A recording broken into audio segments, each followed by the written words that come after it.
Welcome to this study of Genesis chapter 1. Before we dive in, let's talk about what Genesis actually means. The word Genesis means beginning. It is the very first book of the Bible, and it answers the most important question anyone has ever asked. Where did everything come from? Who made the sky, the ocean, the animals, and you? Today we are going to read through Genesis chapter 1 verse by verse, and after each section I'm going to break it down so you can understand exactly what God is saying. Whether you are new to the Bible or have read it 100 times, I believe God has something fresh for you today. Let's begin. Verse 1. In the beginning, God created the heavens and the earth. Just 4 words in, and the Bible has already said something that changes everything. In the beginning, God. Not emptiness, not chance, not an explosion with no cause. God was already there before anything existed. He is eternal, meaning he has no beginning and no end. And the very first thing he does is create. He makes the heavens and the earth. This one verse tells us that God is powerful enough to speak an entire universe into existence. It also tells us that everything you see, the mountains, the oceans, the stars, your own body, none of it happened by accident. It was all made on purpose by a God who existed before time itself. Verse 2. The earth was without form and void, and darkness was over the face of the deep, and the Spirit of God was hovering over the waters. Before God started shaping creation, everything was empty, dark, and formless. There was nothing organized, nothing beautiful, nothing alive. Just darkness and water. But notice what it says. The Spirit of God was hovering over the waters. Even in the darkness, God was present. Even when everything looked empty and chaotic, God was already there, preparing to move. This is a powerful reminder for your own life. There may be seasons where everything feels dark, empty, and without direction. But just like the Spirit of God hovered over the darkness before creation, God is hovering over your situation right now. He is about to move. Verse 3 and 4. And God said, "Let there be light," and there was light. God saw that the light was good, and he separated the light from the darkness. God spoke, and light appeared. He did not struggle. He did not strain. He simply said the word, and it happened. This shows us the absolute power of God. His words create reality. When God speaks, things change. He called the light good. This is the first time in the Bible we see God calling something good, and it is light. Light represents truth, clarity, life, and hope. Then he separated the light from the darkness. God brings order out of chaos. He takes what is confused and mixed up, and he organizes it.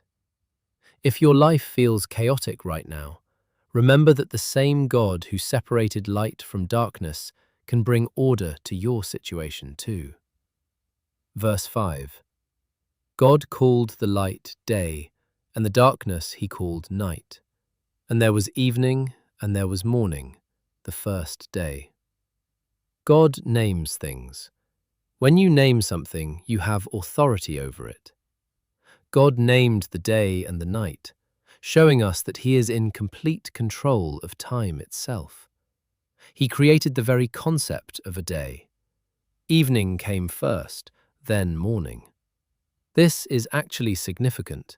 In Hebrew culture, the day begins at sunset, not sunrise. It is a beautiful picture that even in our darkest moments, morning is always coming. No matter how long the night feels, God has already planned the morning. Verse 6 through 8. And God said, "Let there be a vault between the waters to separate water from water." So God made the vault and separated the water under the vault from the water above it. And it was so.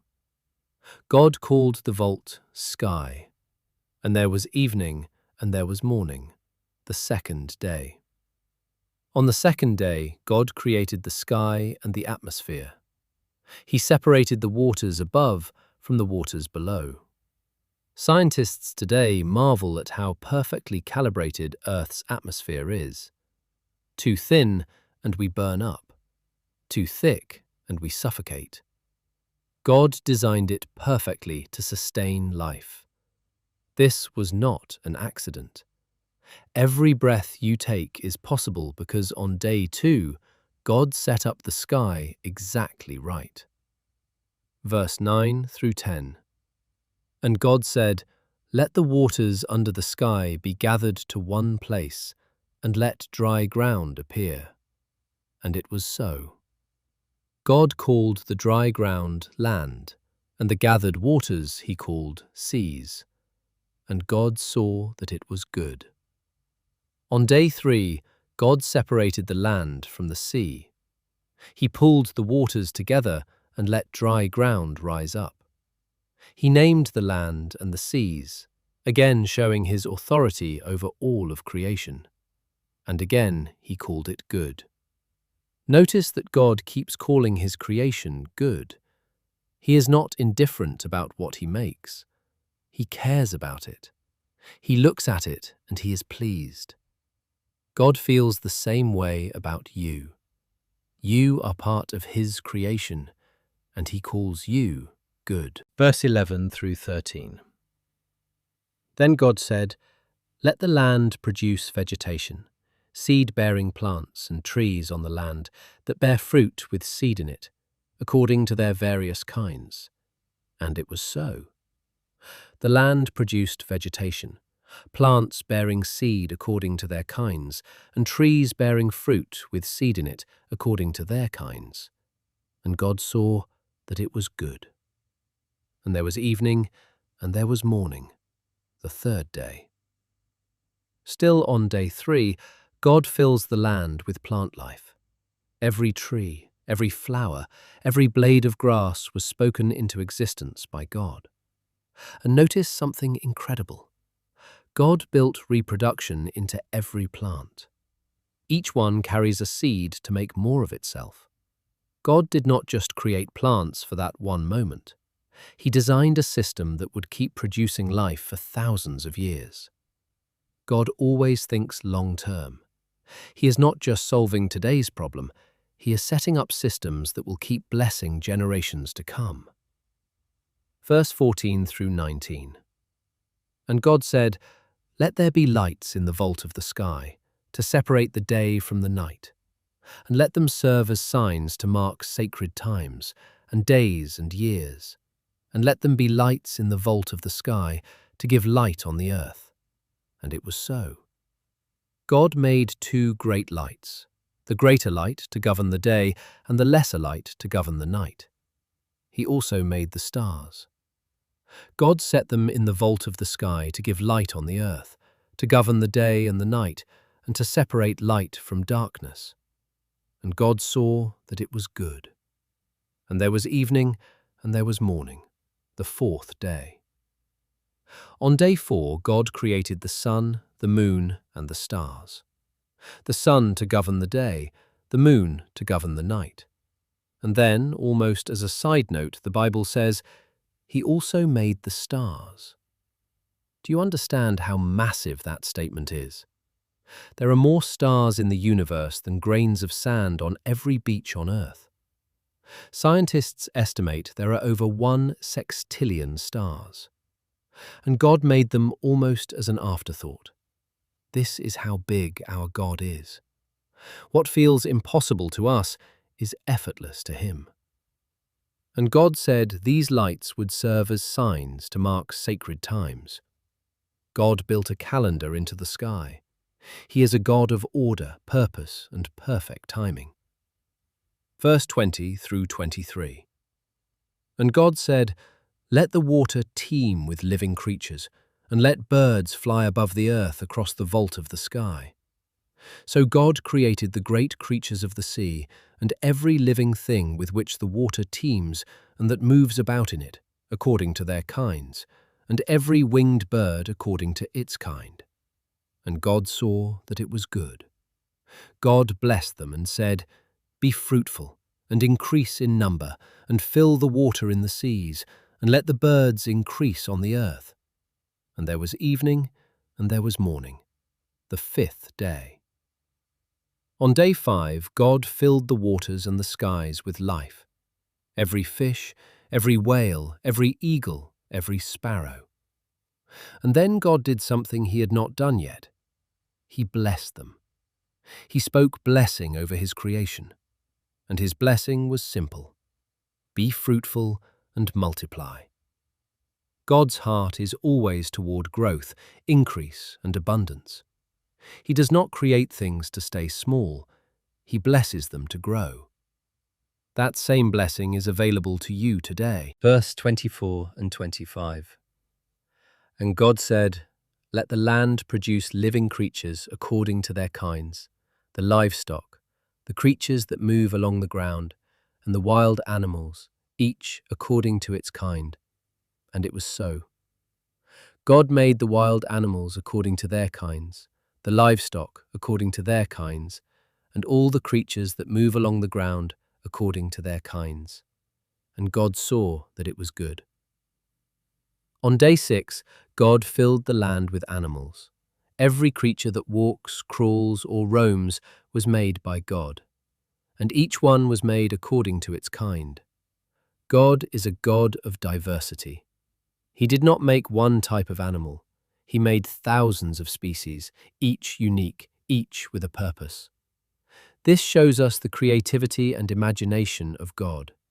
He did not have to make so many different animals. He could have kept it simple. But God loves variety, beauty, and creativity, and he made it all good. Verse 26 through 28. Then God said, "Let us make mankind in our image, in our likeness, so that they may rule over the fish in the sea and the birds in the sky, over the livestock and all the wild animals, and over all the creatures that move along the ground." So God created mankind in his own image. In the image of God he created them. Male and female he created them. God blessed them and said to them, "Be fruitful and increase in number. Fill the earth and subdue it." This is the most important moment in all of creation. After making everything else, God pauses and says something different. He does not just speak mankind into existence. He says, "Let us make mankind in our image." You were not made like the animals. You were not made like the plants or the stars. You were made in the image of God himself. That means you carry something of God inside you: creativity, intelligence, emotion, purpose, and the ability to have a relationship with your Creator. And God blessed mankind just like he blessed the animals, but with even greater responsibility. He gave humanity authority over the earth. You were made to be a steward of God's creation. You have value, you have purpose, and you were made on purpose by a God who loves you. Verse 29 through 31. Then God said, "I give you every seed-bearing plant on the face of the whole earth, and every tree that has fruit with seed in it. They will be yours for food. And to all the beasts of the earth, and all the birds in the sky, and all the creatures that move along the ground, everything that has the breath of life in it, I give every green plant for food." And it was so. God saw all that he had made, and it was very good. And there was evening, and there was morning, the sixth day. God provided food for everything he created. He did not just make life and leave it to figure things out. He made provision. He thought ahead. He took care of every detail. And then, at the end of day 6, God looked at everything he had made and said it was very good. Not just good this time, very good. Creation was complete. Humanity was in place. Everything was exactly as God intended, and it was very good. As we close today, I want you to take one thing with you. You were not created by accident. You were not here by chance. The same God who spoke the universe into existence, who separated light from darkness, who filled the oceans and the skies, who made every star. That same God made you. In his image, on purpose, with a plan. No matter what you are going through today, you serve a God who brings order to chaos, light to darkness, and life to empty places. Trust him. He is not finished creating yet. Thank you for watching. If this blessed you, please like this video, subscribe to the channel, and share it with someone who needs to hear it today. We will see you in Genesis chapter 2.